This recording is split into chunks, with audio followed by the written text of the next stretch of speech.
Challenger 3, the British Army new breed of main battle tanks. The Challenger 3 tank, which will begin use by the British Army this year, has received significant improvements in mobility, firepower, and protection. However, a report by the Army Recognition Group warns that these updates may not be enough against the growing threat of drones. The study suggests the adoption of active protection systems with 360-degree radar and electro-optical sensors to detect airstrikes in real time. In addition, the use of directed energy weapons and electronic interference is recommended to neutralize drones and block their control signals. Other solutions include installing unmanned aerial system weapons on top of the tank, as well as fast interceptors such as the Iron Fist light and 30mm autocannons. The use of explosive reactive armor to protect the upper part against airstrikes and guided missiles has also been suggested. The report highlights the importance of AI in the fight against drones, as AI can help optimize alarms and improve the response of the tank's crew and machine guns. Finally, the study proposes integrating the Challenger 3 into larger air defense systems, such as Sky Shield, and using infrared decoys and radar to fool enemy attacks. The publication warns that despite all the improvements, modern tanks may still be vulnerable to drone warfare, as demonstrated by the conflicts between Ukraine and Russia, making continuous adaptation to new combat tactics essential. Ukrainian Brigade, Birds of Magyar, uses fiber optic drones for precision strikes. The 414th Separate Unmanned Aerial Systems Brigade, known as the Birds of Magyar, is using fiber optic drones equipped with thermal imaging optics for high-precision strikes against enemy targets. Precision strikes against armored vehicles and military installations. In the first release recording, an enemy tank hidden in a garage was completely destroyed. The FPV drone operator managed to guide the device accurately through a camouflage net, fly over the armored vehicle, and hit it directly into the engine compartment. Following the impact, the tank immediately caught fire. Another part of the video shows a fiber optic equipped FPV drone flying inside a deteriorated hangar and attacking a SMSTS, a large caliber self-propelled artillery system. In addition, the images reveal other targets hit, including the deactivation of a tank barrel, the destruction of an enemy howitzer, the neutralization of a UAZ SUV and a Ural military truck. Drones invulnerable to electronic warfare. The commander of the 414th Brigade emphasized the high quality of the transmission of images captured by drones, both in day and night channels. He also highlighted the tactical advantage of fiber optics, which makes these drones immune to electronic warfare, as they do not depend on conventional radio signals for control. New fundraising campaign to expand the drone program. In his publication, Commander Magyar also announced a new fundraising campaign, with the aim of raising 22.6 million hryvnia Ukrainian currency to purchase 1,000 new drones with fiber optic technology. With the increasing reliance on advanced technologies on the battlefield, these drones represent a significant differentiator, ensuring surgical strikes against strategic targets and overcoming enemy electronic blockades. Russian soldiers have created a tunnel of nets about 2 kilometers long to protect their equipment from drone attacks near Chasiv Yar.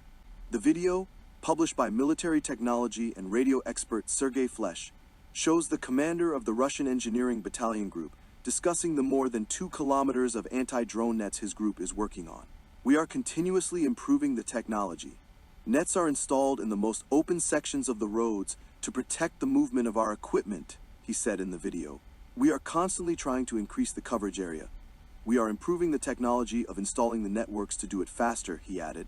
The video shows the tunnel made of plastic and textile mesh stretched over wooden poles along the dirt road, a very cheap solution to counter drone attacks. According to the plan, the drone that will attack vehicles in this section of the road should not notice this network and blend in with it due to the low quality of analog video. Even if the drone operator were to detect the network, they still won't be able to get close enough to hit the target. The network provides protection against all types of kamikaze drones, including fiber optic drones. China is not ready for war.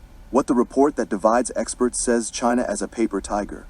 The counterintuitive suggestion comes from reading the new report of the RAND Corp, think tank for which Beijing's impressive. Military growth in recent years would have an entirely internal purpose, and therefore not to prepare the country for a conflict with the United States for control of Taiwan and the Indo-Pacific.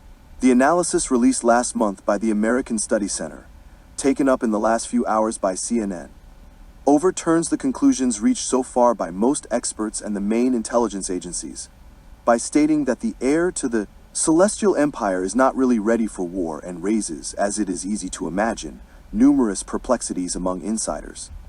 According to the Washington think tank, the Chinese Communist Party (CCP) has fueled national military expansion to maintain iron control over both military personnel and Chinese society. However, such political considerations could hinder, if not compromise, a confrontation between the People's Liberation Army (PLA) and the American one, an eventuality theorized by the so-called Thucydides trap, which predicts the inevitability of a conflict between an emerging power and a dominant one. For the CIA, a Sino-American war over Taiwan is expected by 2027, but, as Rand Timothy Heath's expert on Chinese affairs reiterates, such a scenario is unlikely as the progress of China's military modernization is designed first and foremost to strengthen the attractiveness and credibility of the CCP regime.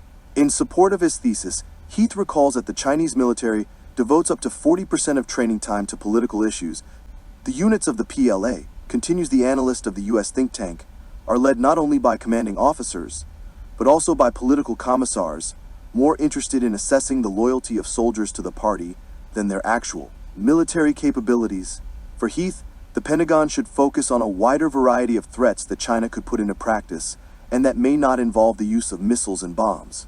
Moreover, doubts about China's real power would also come from the war in Ukraine, which has shown how a more powerful nation has in fact failed to achieve its objectives and prevail on the ground against an army, at least on paper, less prepared.